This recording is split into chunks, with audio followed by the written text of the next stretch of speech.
Hello, a very good morning and many thanks for joining us for the Monday edition of Sports Splash on ABS TV. It's the first one for the week and we'll say welcome to the show. Thank you very much for being here, and I tell you, it was a very busy weekend filled with lots of sporting actions across the globe, and that's why we are here to dissect and look at what went down at the weekend. I am Ike Nwokedi, your host on the show. On the show, NPFL can drive Nigeria's sports economy, says NSC chairman Shehu Diko, the new NSC chairman. SofaScore seals a technical partnership with Asaba Super Cup and Delta Marines FC. We'll also tell you that in tennis, Coco Golf wins WTA finals after epic battle with China's Zheng, and Sauber signs rookie Botoleto for the 2025 season. We'll also be checking out the results of league matches played across Western Europe. We'll also have the results of the Nigeria Premier Football League played over the weekend on the sports show. It is a Sports Splash on ABS TV. Now, let's begin with our first story. Our first story will go to Delta State and tell you about this new partnership between a group known as SofaScore versus Asaba, of course, Asaba Super Cup and Delta Marines FC, and SofaScore, a global leading score and statistics app, has signed a technical partnership agreement for a period of 3 years to become the exclusive live score app of Asaba Super Cup and Delta Marines Football Club. The partnership deal between SofaScore, Asaba Super Cup and Delta Marines FC is aimed at providing live updates and statistics of football updates and of course football updates, and equally statistics of football players and teams that participate in the Asaba Super Cup starting from the 2025 edition. The technical collaboration marks a major turning point for the premium competition in Delta State and Nigeria, which will provide visibility for players and participating football clubs to attract the attention of football scouts and intermediaries all over the world. With this technical collaboration, the Asaba Super Cup will continue to provide a valuable platform for football clubs to make their players more marketable through globally verifiable, recognizable, and credible performance statistics, while also making the cup competition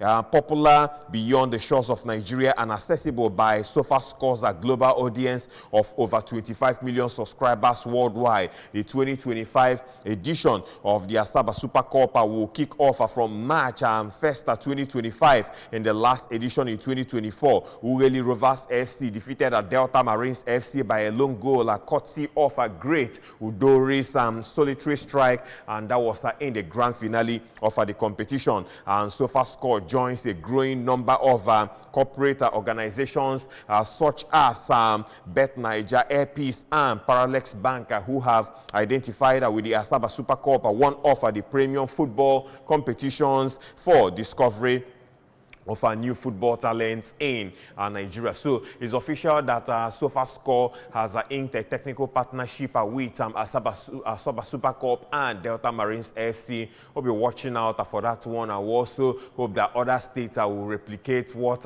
is happening in Delta State and also give their own football competition the desired mileage. Moving away from that, let's talk about Shehu Diko. Of course, we know that Shehu Diko is now the new chairman of the National Sports Commission, and he used to be of course the chairman of the Nigeria Premier Football League then, but the chairman of the NSC, Malam Shehu Diko, has stated that the Nigeria's Elite Football League has the potential to play a pivotal role in Nigeria's sporting economy. Diko made the statement while addressing the NPFL club owners delegation that paid him a courtesy visit in Abuja. What happens with the league and how we ensure it works effectively will be instrumental in building a viable sports economy, Diko stated, emphasizing that football has the potential to be a powerful driver in realizing this vision. Diko, who led the Nigeria Premier Football League as the chairman of the league management company LMC,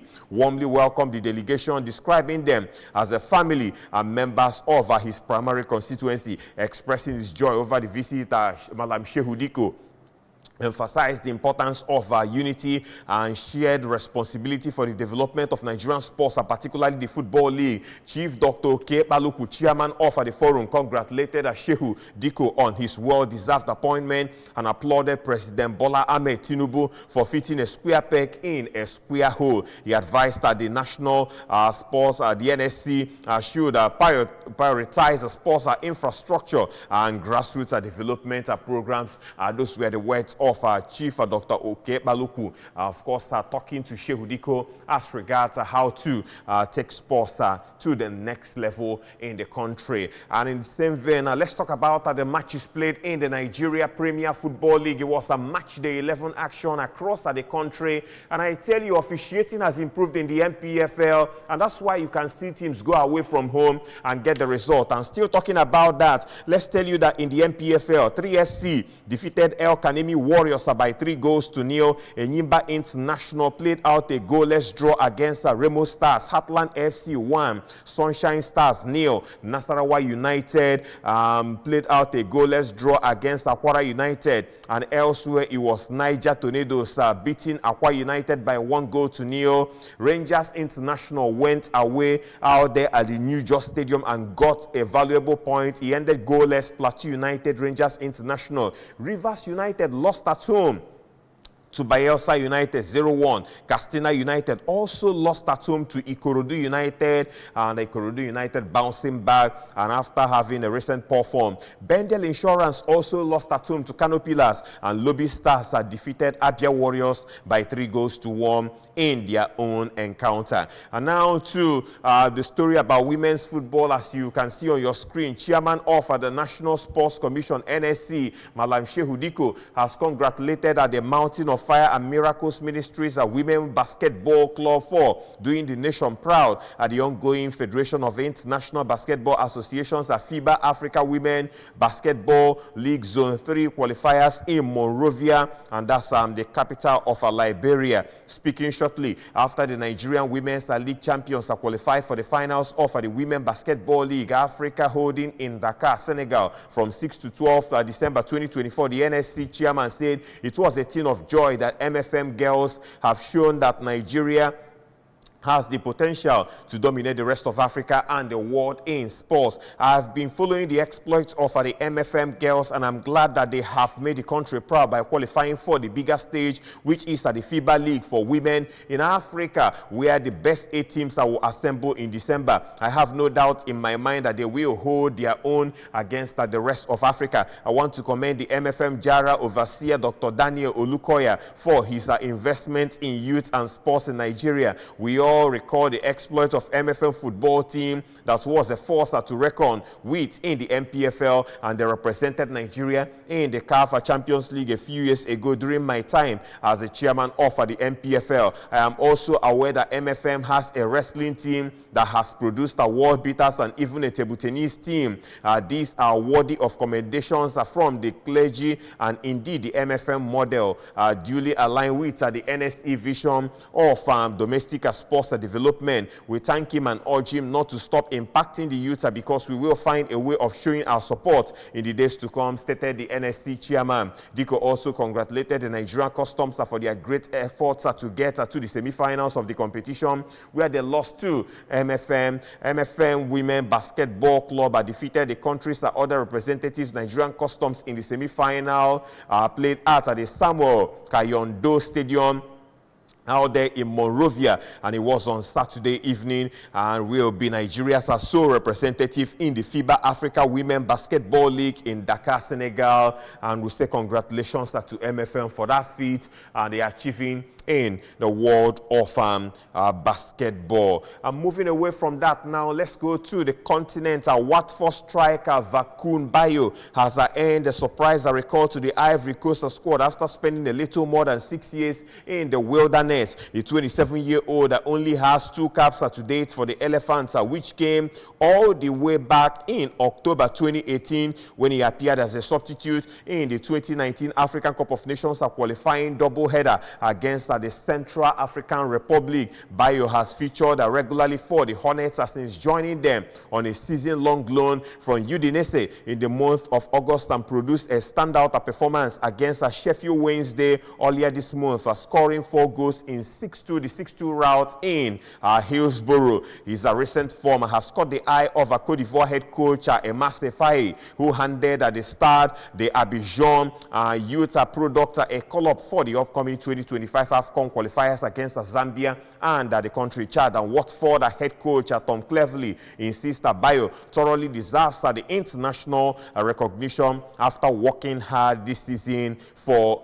the team. And Bayo has again that call-up to the Ivorian national team. The 27-year-old, of course, his form has found him out right now. He's been seen by the coach and has been given a call-up to the national team. And from one African player to another, let's tell you that Manchester United's Europa League match winner Amad Diallo is keen to extend his stay at the club. His current deal expires in the summer, according to reports. And although United do have an option to extend that contract for an additional year, we will know. The Ivorian said in the summer his aim was to remain at Old Trafford for the foreseeable future, and clearly nothing has changed after his double against Greek champions PAOK Thessaloniki. Of course, they gave United their first Europa League win over the season and their first victory in a continental competition, and that was for 12 months. And talks have been taking place over an extension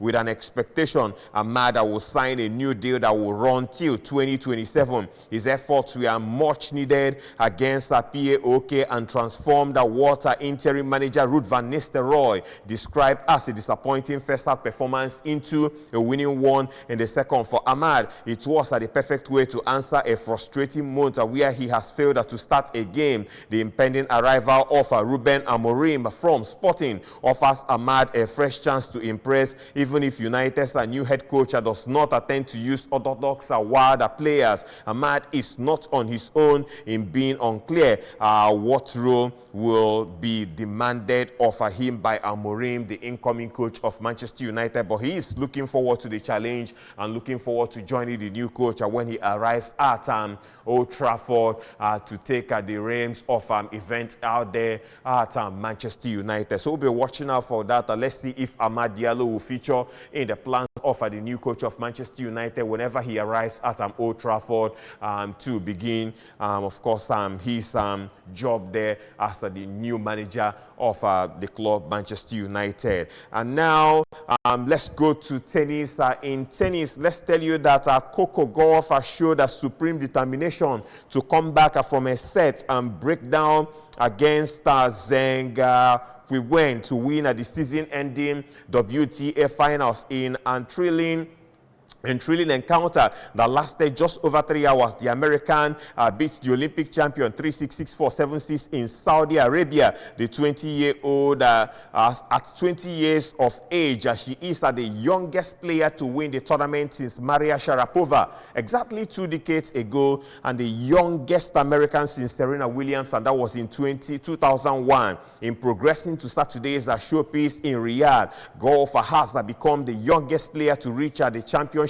match at the WTA final since Caroline Wozniacki in 2010. The victory marks her third title of a year in which she did not reach a singles Grand Slam final, with her best runs coming at the Australian Open and on the Roland Garros clay when she was eliminated, and that was in the semi-finals. And fourth round exit followed at Wimbledon and in New York, where she had been defending her maiden major title from 2023. And Gauff previously said she had reservations about playing in Saudi Arabia because of the country's human rights record, but said after her win, hopefully there's more events here.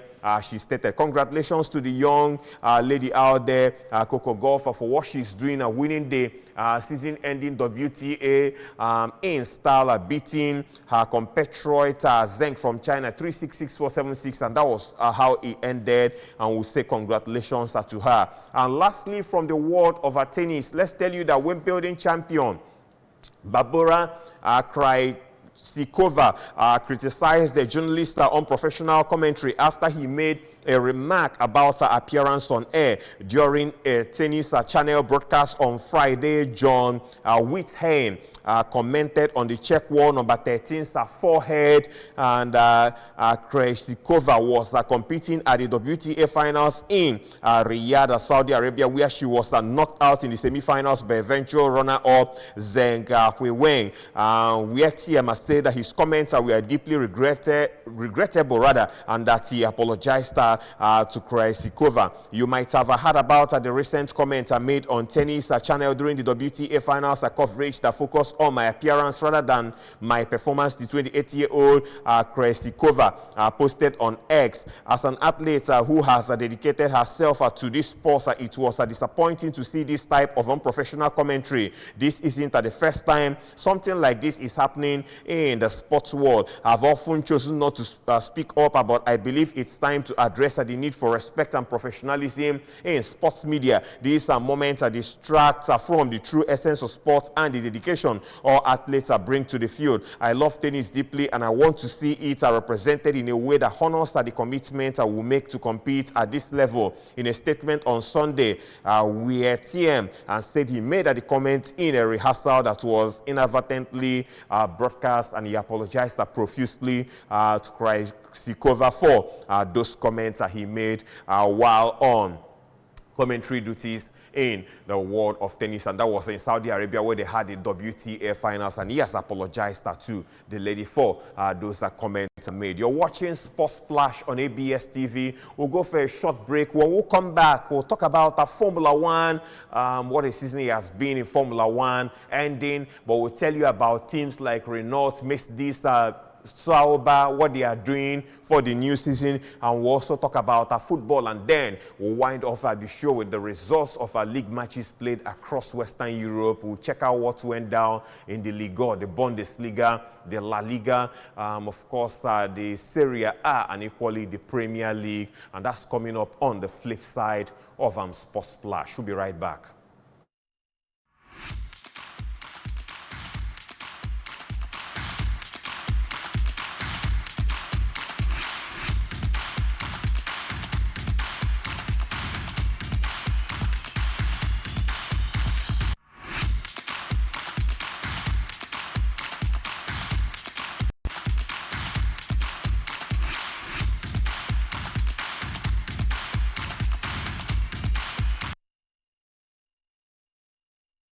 Glad to know you're still there joining us for the second half of the show Sports Splash on ABS TV. Is your regular tonic here on this that happens here 9:15 to 9:50 Mondays to Friday on ABS TV. Welcome back to the show. In the first half, I will told you that SofaScore has, of course, an inter-technical partnership with Asaba Super Cup and Delta Marines FC. We equally told you that MPFL can drive Nigeria's sports economy, says Malam Shehu Diko, the new chairman of the National Sports Commission. Of course, you know that the Ministry of Youth and Sports has been scrapped and of course, factored into the National Sports Commission, and that's where Malam Shehu Diko, who happens to be the chairman of the league former chairman of the league management company, is now in charge of affairs. And before that time, we saw Chief Dr. Kepaluku of Rivers United and his team of club owners paying Shehu Diko a courtesy call to his new team, and also Shehu Diko equally congratulated MFM women for what they are doing in the world of basketball. We equally told you that on the show. Also, we told you that Watford striker Vakuam Bayo has earned a call-up to the national team of Ivory Coast. And we equally also told you that Manchester United's Amad Diallo is keen to extend his stay at the club, and he's looking forward to meet the new manager of the team, Ruben Amorim, when he starts his job in no distant time at Old Trafford. We equally told you also that Coco Gauff has won the season-ending WTA, beating China's Zheng in the final in a match that lasted over 3 hours. He ended 3-6, 6-4, 7-6 for her to become champion, just 20 years of age and doing a whole lot. We equally told you about Krejcikova, the tennis player, the Wimbledon champion, how she complained about the reaction of a journalist who actually left what he should be doing and talked about her appearance in the course of the competition that just ended in Saudi Arabia. And now, in continuation of our story, let's tell you that in the world of Formula One, Brazilian Gabriel Bortoleto has been assigned to drive for the Audi-owned Sauber team next year. The 20-year-old, who is leading this year's Formula 2 championship, will partner German veteran Nico Hülkenberg, and the decision means that Sauber's current drivers Valtteri Bottas and Zhou Guanyu will not be in the Formula 1 next season. And Sauber Chief Operating and Technical Officer Mattia Binotto said it had been a straightforward decision with no doubt at all. The team chose to give Bortoleto his F1 debut because they had been impressed by his career thus far. And Binotto stated, he said Bortoleto was one of the most talented and high potential drivers we have as rookies. He said Bortoleto was one of the most talented and high potential drivers and is raring to go for the new season. And Binotto added that he had been reassured by the performance of the Argentine rookie Franco Colapinto since he was drafted in by Williams for the final part of the season. And now, talking football, Tottenham Hotspur head coach Ange Postecoglou says their inconsistent start to the season is down to him rather than his players. And the Spurs were beaten 2-1 by Ipswich Town on Sunday to lose for the 5th time in 11 Premier League games this season, leaving them 10th and 12 points off leaders Liverpool. And of course, Liverpool galloping away, and they have progressed to the Carabao Cup quarterfinals but lost to Galatasaray in the Europa League on Thursday, having won their opening 3 matches in the competition. And Tottenham's longest winning run in the league this season is 2 matches and 5 across all competitions it has been. And now let's tell you that Manchester City manager Pep Guardiola says he will recover we will recover our best, he said, after his side slumped to a 4th consecutive defeat. And that was the first time that it has happened in his managerial career.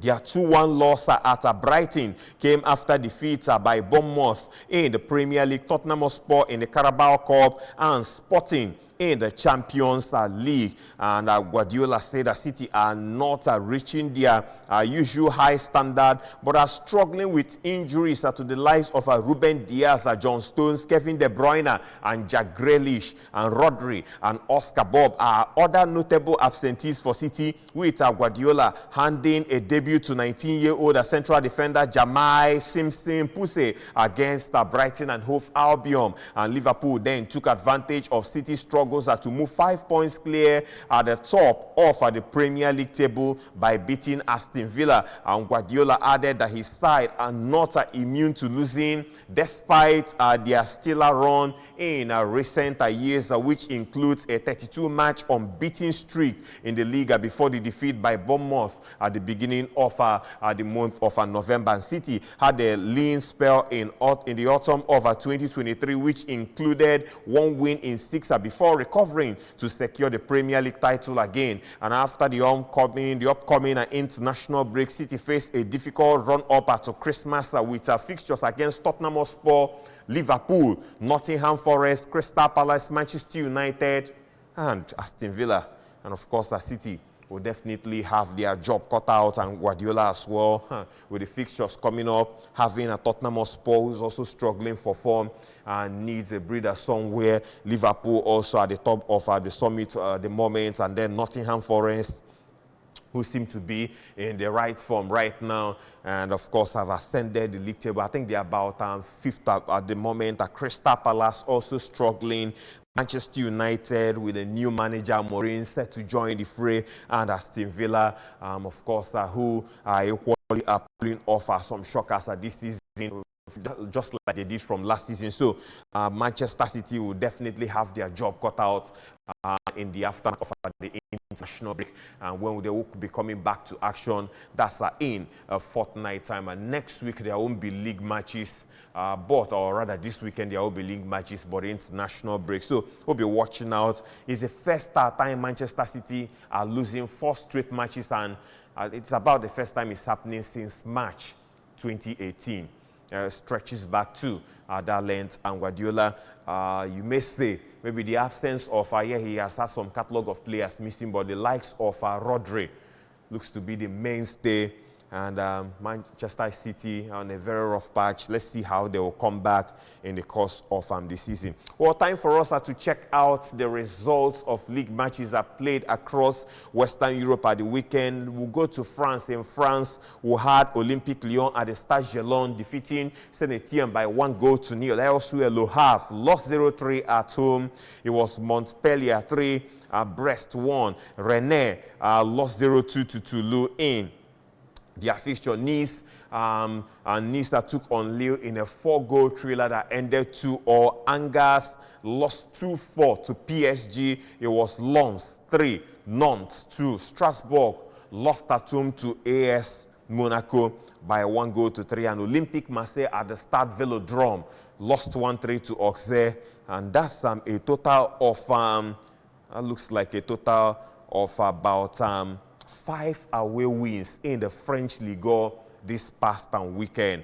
In Germany, the Bundesliga, FC Heidenheim lost 1-3 to Wolfsburg. VfB Stuttgart also lost at home. It was a 2-3 against Eintracht Frankfurt. Augsburg played out a goalless draw against Hoffenheim. It was RB Leipzig 0, Borussia Mönchengladbach 0, Mainz 3, Borussia Dortmund 1. St. Pauli lost 0-1 to Bayern Munich, and VfL Bochum played out a 1-0 draw at home to Bayer Leverkusen. Werder Bremen defeated a hosting Kiel by 2-1, while Union Berlin played out a goalless draw against Freiburg in their own cracker. In Italy, Inter Milan played out a 1-0 draw against Napoli in the last cracker for the week, and it was a really interesting match. Monza lost 0-1 to Lazio. Fiorentina defeated Hellas Verona by 3-1. AS Roma at the Stadio Olimpico lost 2-3 to Bologna. It was Atalanta 2, Udinese 1. Juventus at the Stadium della Pai defeated Torino by 2-0. The Stadium della Pai in Turin. It was Cagliari 3, AC Milan 3 in a 6-goal thriller, and Venezia lost 1-2 to Parma, while Lecce played out a 1-0 draw against Empoli. In Spain, Real Sociedad defeated Barcelona by 1-0. Alfonso Perez lost 0-1 to Girona. It was Real Valladolid 1, Athletic Club 1. Real Mallorca played out a goalless against Atletico Madrid. Yes, a Real Mallorca 0-0 draw against Atletico Madrid. Real Betis played out a 2-2 draw against Celta Vigo. It was Leganés 1, Sevilla 0. Elsewhere at the El Madrigal, the Yellow Submarine as Villarreal defeated Deportivo Alaves by 3-0. Real Madrid obliterated Osasuna by 4-0. Rayo Vallecano, of course, lost 1-3 to Las Palmas in their encounter. In England, at the Molineux, it was Wolverhampton Wanderers 2. West Ham United played out a goalless draw against Everton. Crystal Palace at the Selhurst Park lost 0-2 to Fulham in a London derby. It was Brentford 3, Bournemouth 2. Brighton and Hove Albion pulling off a shock 2-1 win against Manchester City. Yes, they came back from a goal down to equalize and then won with 7 minutes to go in the match. And Liverpool galloping away. They defeated Aston Villa by 2-0 in their encounter. And it was Tottenham Hotspur 1, Ipswich Town. Yes, Ipswich Town 2, Nottingham Forest 1, Newcastle United 3. Manchester United defeated Leicester City by 3-1. And what a match. Arsenal, Chelsea won, Arsenal won. And of course, we had Kai Havertz getting a goal, which was chalked off by VAR for offside. And then Arsenal had to score again via Martinelli and Odegaard getting the assist. And Neto had to pull one back for just 10 minutes after. We saw Martinelli scoring to make it 1-1. And he ended, and Arsenal mixed a sitter. I think it was Trossard that missed that. And that should have won the game. But he ended 1-1 in that encounter played at the ground of Chelsea. And those were how it went down. Quickly to the MPFL before we jet at 3ST3. El Kanemi nil. Enyimba International nil. Remo Stars nil. Heartland defeated the Sunshine Stars by 1-0. Yes, Emmanuel Amunike continues his surging form with Heartland. Nasarawa United nil. Kwara United nil. Niger Tornadoes defeated Akwa United. Struggling Akwa United at the bottom of the log. Niger Tornadoes beat by 1-0. Plateau United had a goalless draw against Rangers International. It was Rivers United nil by Elsa United. Wow, quite a shocking result. And out there in Castina, and Castina United lost at home too. A lonely Ikorodu United by 1-2. And Bendel Insurance nil. Kano Pillars won. Of course, Abia Warriors won. And that's how he ended out there in matches played in the Nigeria Football League. That's the size of the show this morning, Sports Splash on ABS TV. Thank you very much for being part of the show. The show will make a return tomorrow for another episode. My name is Ike Nwokede. Have a lovely week, but remember to keep sporting. Bye-bye now.